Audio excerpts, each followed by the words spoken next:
Utah is known for trophy elk, massive bulls that roam the mountains and high desert. I've spent years applying for a rifle tag, the one that takes most residents decades to draw. But my buddy Adam talked me into switching to an archery tag instead, where it only takes about 8 to 10 years. Since retiring from the military, I finally had time to dedicate to hunts like this, to really learn the country and the animals. So I decided to give it a shot. This unit has one of the highest success rates in Utah. Big bulls are taken here every year. And on my way into camp, I got a pleasant surprise. Holy crap! Look at these bulls! Oh, please be here. Oh my gosh! Look at them! That was a monster bull! Tomorrow's gonna be a good day. Seeing elk like this just miles from camp and up so close gave me hope for this hunt. And now, this feels like the best chance yet to fill the tag that took me 13 years to get. I got to camp, got everything set up, and tried to get a few hours of sleep. All right, guys, it's bedtime. See you in the morning. Things are about to get exciting tomorrow.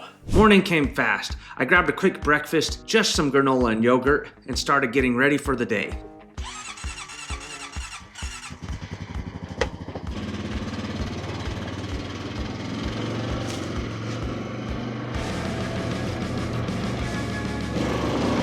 It's still early in the season, and with how hot it is, the rut hasn't really started yet. This time of the year, the big bulls are off by themselves. Our best chance is to get up on a hill and glass. Try and spot one before he heads back into the trees for the day. The elk come down into the valleys at night to feed on grass, and once the sun starts heating things up, they head back up into the timber to bed down and stay cool. Sometimes they stop by a watering hole on their way back up, so that's what I'm hoping for this morning.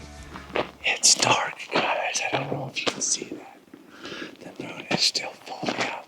And we're walking up the hillside in the dark. Tyson and I made it to the top of the hill and started glassing as soon as it was bright enough to see. We're right in the middle of them. So there's a couple ways you can tell you're around elk. They smell terrible. And we're right in the middle of them. So we're just watching off in this valley right now. Their antlers are going to be white. We're just watching down here to see if we can spot any. But you can smell them. It's a glorious smell. Right down in here is where they spotted the elk last night. So we're just gonna see if we can find some bulls down in here. They might even be down right below us right here. It didn't take long before we spotted a cow elk feeding on the ridge across from us. Alright, so we managed to find a couple elk. They just look like cows though. No bulls so far. A few minutes later, a bull followed shortly behind her, working his way along the same ridge. It wasn't a bad bull, but not quite what I was looking for. Not the kind of bull you wait 13 years to chase. Still, seeing elk that early in the hunt gave me hope. It meant we were in the right country. We're starting to see some bull elk. This is amazing. That's a bull though. That one between, I don't think he's a very good bull, but there is a bull. We're seeing multiple, huh? Oh, there, yep. Yeah, He's solid. He's solid. You see solid. You see the cow below him? We got a whole herd moving through. After glassing all morning, Tyson and I decided to head across the valley and check out the country where we'd seen the elk move through earlier. So those elk were right up on this ridge, and they crossed over onto this other side. So we're gonna go get on this one right here and see if we can spot them. We found a game trail on the bottom that the elk were using to sneak in and out of the valley. It was so thick down there was no way you could have seen it from the ridge we were glassing from. So this is the ridge that bull crossed over. And there's a bull right in here. I guarantee that bull is hiding somewhere in there. But we still want to get above it so we can look down in before we go disturb it. Because if he's not in there, we're not going in. We're just going to leave it alone so the elk will hopefully stay there. There's tons of fresh elk sign up here. About halfway up, we spotted a bobcat and her babies. We watched them for a bit, and then they moved back into the rocks. It was steep, thick country. And by the time we got to the top, we were exhausted. Or at least I was. We finally made it to the top. We looked back in the bowl. Couldn't see anything. We didn't end up seeing anything else, so we decided to head back to the four-wheelers. Some more elk beds. On our way back, we saw a lot of fresh elk sign. Tracks, rubs, trails heading in every direction, but no elk we could see. This is pretty cool.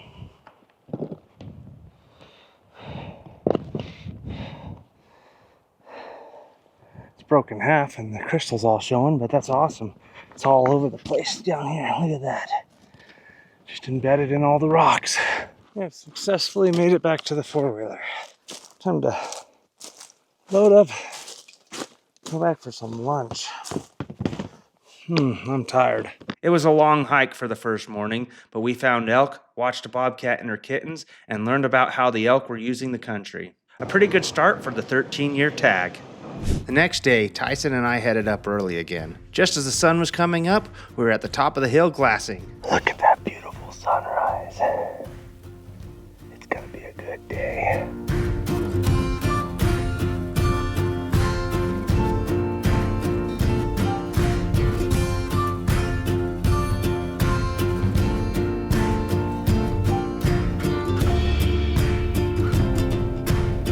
We glassed for about an hour before we spotted a monster bull. We've got elk all around us. Tyson spotted a monster, but we just spooked another one. He ran right through here. That monster is right there on that ridge. He's close. Gosh, this is a big bull. Oh, big bull. We're thinking like a 380 bull.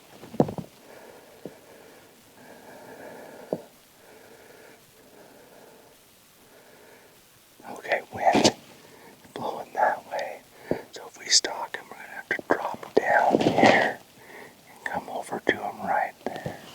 He is a good bull. Oh yeah, look at that.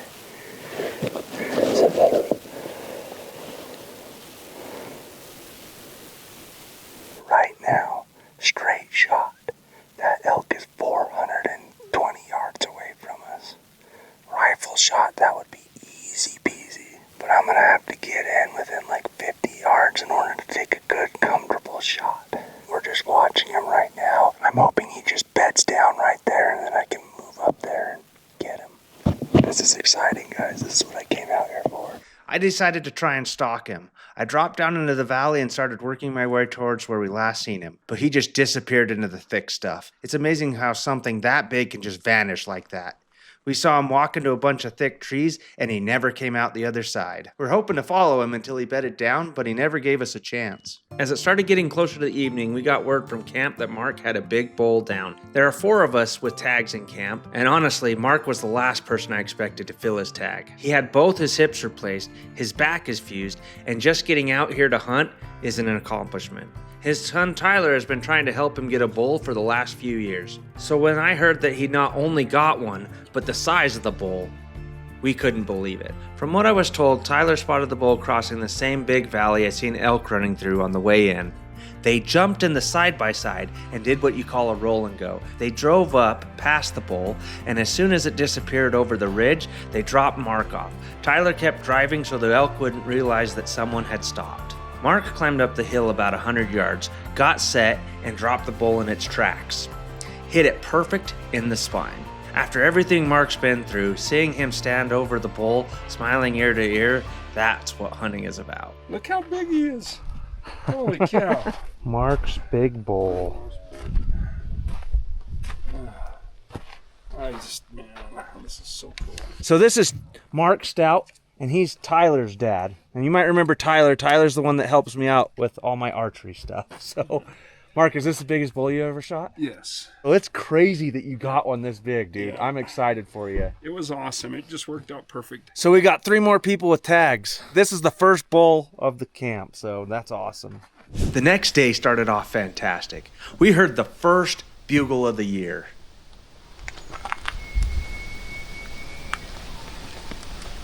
This is the best time of the year for elk hunting right now when they're bugling. And man, if that doesn't get your blood going or make the hair on the back of your neck stand up, I don't know what will. We started heading in the direction of the bugle and ended up spotting another big bull, a monster, across the canyon from us. Probably 350 plus bull. Big bull. We watched him until he bedded down, and then I marked him on Onyx and started to make my way across the canyon. This is gonna be epic. I'm gonna head over there, but I'm gonna have to leave this camera, so I'm gonna be relying solely on this one. Whew, I hope I capture this shot for you guys. This is gonna be awesome, but it's gonna be a long walk.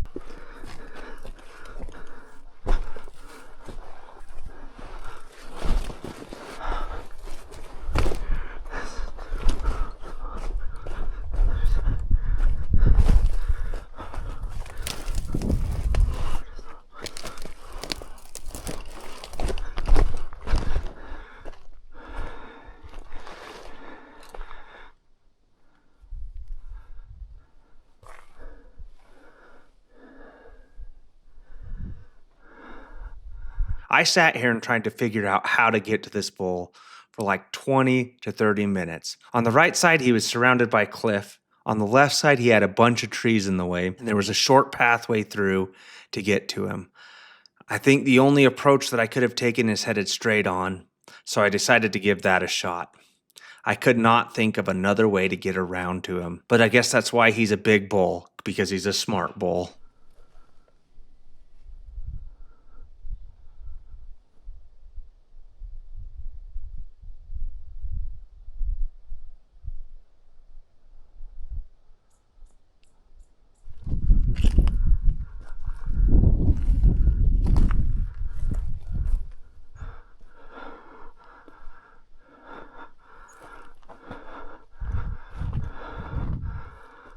I got within 91 yards of that bull. He was massive. When I was 91 yards away from him, I was sitting still for like 2 minutes trying to pick a route to get to him. And then all of a sudden he just stood up and ran and started walking away. So I started moving quick through the forest to try and catch up to him. And then he must have heard me and just took off running. You just heard him crashing through the forest, but man, he was a big bull. Biggest bull I've ever seen. I thought I turned the camera on, but when I pulled it off my head, apparently it wasn't on, so sorry about that. But that was awesome. It still blows my mind how a bull that big can just vanish into the trees like that. We were hoping that he would bed down long enough for me to close the distance, but he never gave us a chance. Another giant slipped away. All right, it's day like 20-something. And Tyson and I just found a big bull. We're being noisy because it's way over there against the hillside. We got to bail off this hill and go find it. Huh, Tyson? Yep, we'll get him. He's way over there. We're gonna bail off of here, meet up with his dad, and we're gonna go after this bull. Now that they were finally bugling and the rut is underway, it's time to give calling a chance. So Adam and I headed out to try and get close to the herd before we started calling.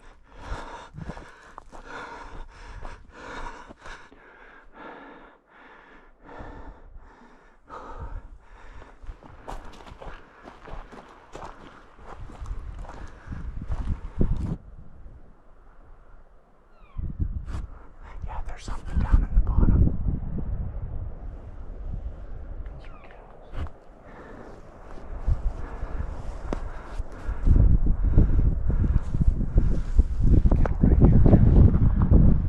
As we were working our way down the ravine, we ran into a bunch of cow elk.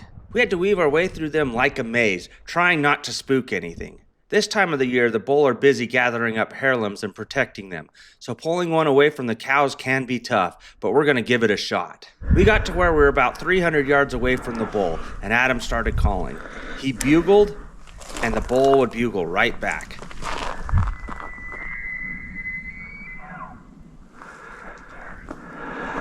But we couldn't get him to leave the herd. Adam kept trying, mixing cow calls and bugles, but nothing was working. The sun started to set, and we were running out of light. I started working my way up the ridge, trying to close the distance, while Adam kept the bull distracted with the calls.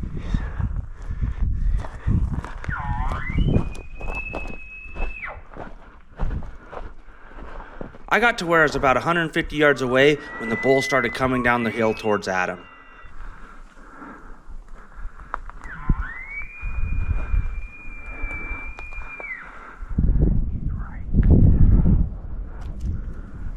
The cows started following him for a bit, and I didn't realize it at the time, but one of them pegged me.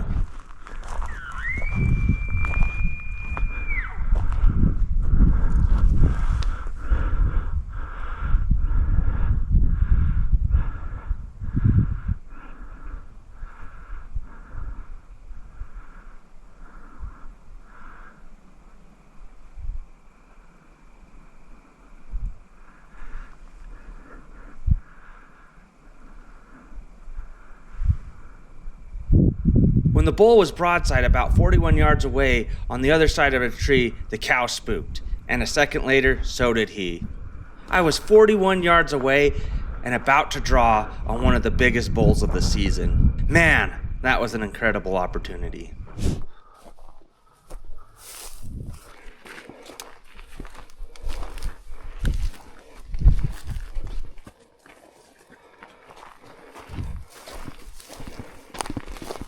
On one of the last days of the hunt, Tyler, Jesse, and I found another decent bull. He was about 2 miles off the road, quite a hike in, and we watched him start working his way down into the valley to feed for the night. It was just him and one spike, no cows around. That can be a good thing or a bad thing. Since it's still early in the rut and the bulls haven't really started fighting over cows yet, that has been the biggest problem this year. It's been a long, hot summer, and when the weather finally started cooling off, it was late. That's what triggers the rut, the cool temperatures and the cows coming into heat. But this year, it was behind schedule.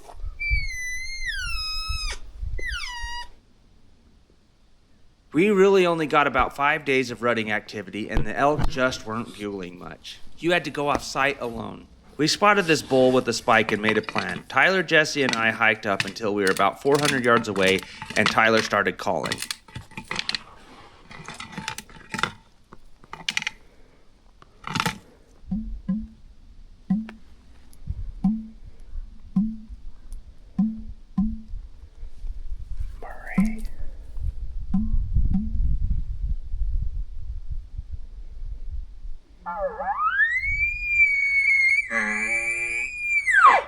The bull bugled back, but stayed up on the hillside, wouldn't move.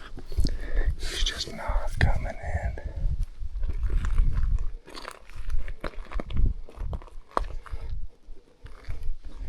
You guys just try to work your way closer. I'm going to try to keep this nice and occupied over here. Okay. You guys just keep going. So Jesse and I dropped into the bottom of a ravine, trying to work our way up underneath him, while Tyler kept his attention with calling.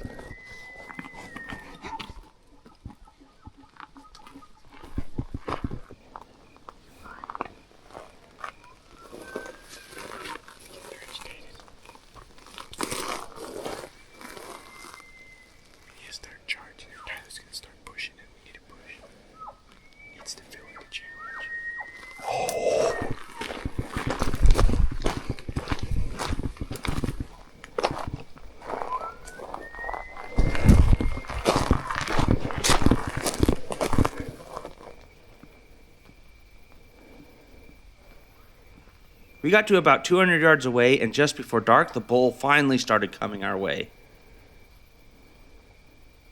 We're close now.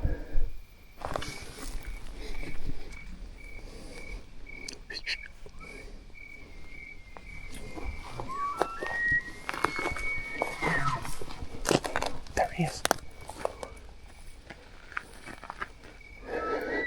Jesse, he's right there. At the top of the hill. 71 yards.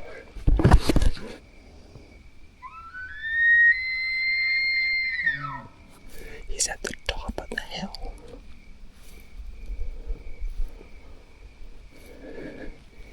Jesse is staring at us. Right there.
He got to about 80 yards away, and Jesse decided to take a shot.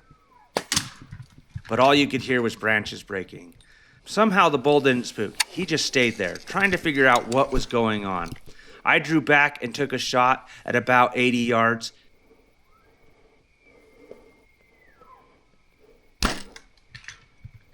And once again, branches. He's going up, he's going up. I think the bull thought we were another elk. He just stood there bugling and trying to figure us out.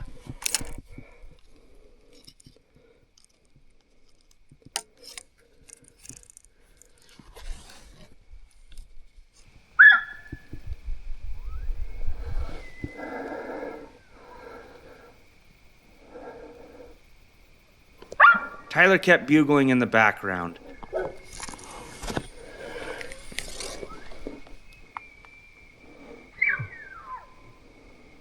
And Jesse tried one more shot. That time the bull finally ran. You think you got him? It sounded good. And he flinched like it. Marie. We checked for blood and didn't find anything. We came back the next day and found Jesse's arrow, but the bull was gone. I might not have been successful in the sense that I filled my tag, but this hunt was successful in a lot of other ways. I learned a lot about elk, about calling, and about myself. I thought I was better prepared, but I realized I still got a lot to learn when it comes to calling elk and reading their behavior. I learned a ton from Tyler and Adam, and I can't thank them enough for all their help. I know Adam beats himself up for not helping us fill our tags, but he shouldn't. His help meant the world. The whole hunt was incredible. We spent about 20 days in the field, drove about 2,000 miles in my truck, and hiked over 100 miles chasing these bulls. And even though I didn't tag out, I wouldn't change a single second of it. 13 years of waiting for this tag, and honestly, it was worth every day. Thanks for watching.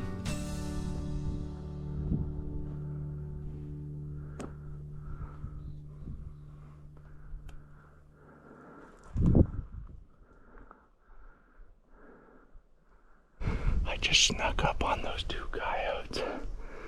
I couldn't get my bow loaded fast enough to get a shot off before they spotted me. They're chasing a rabbit.